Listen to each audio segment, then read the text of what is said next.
জমি নিয়ে বিবাদের জেরে দায়ের কোপে গুরুতর আহত একই পরিবারের 4 জন। আহতদের কমলপুর বিমল সিং মেমোরিয়াল হাসপাতাল থেকে ধলাই জেলার কুলাই হাসপাতালে রেফার করা হয়েছে।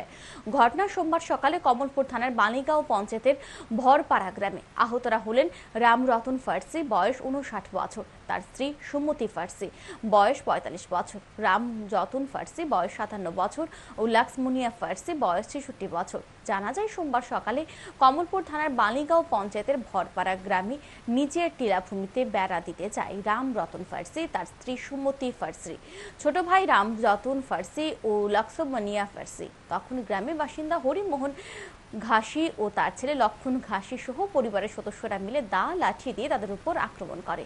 দায়ের কুপায় রামরতন ফার্সি, তার স্ত্রী সুমতি ফার্সি, রামযতন ফার্সি ও লাক্সমুনিয়া ফার্সি গুরুতরভাবে আহত হয়।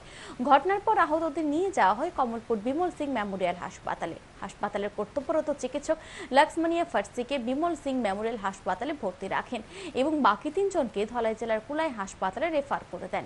এই ঘটনাকে কেন্দ্র করে বালিগাঁও এলাকায় চাঞ্চল্য বিরাজ করছে। আহত রামযতন ফার্সি গোটা ঘটনার বিষয়ে সংবাদ মাধ্যমকে অবগত করেন। এটা হরিগাছির বাড়ির সামনে। আচ্ছা, অপোজিট সাইডে রাস্তা আছে মধ্যে। কোন জায়গা এটা? এটা বালিগাঁও না আর বিলাসপুরাও না, এই জায়গাতে মধ্য জায়গায়।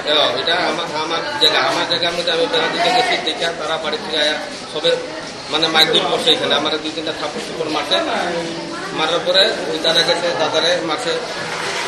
কে মারছে?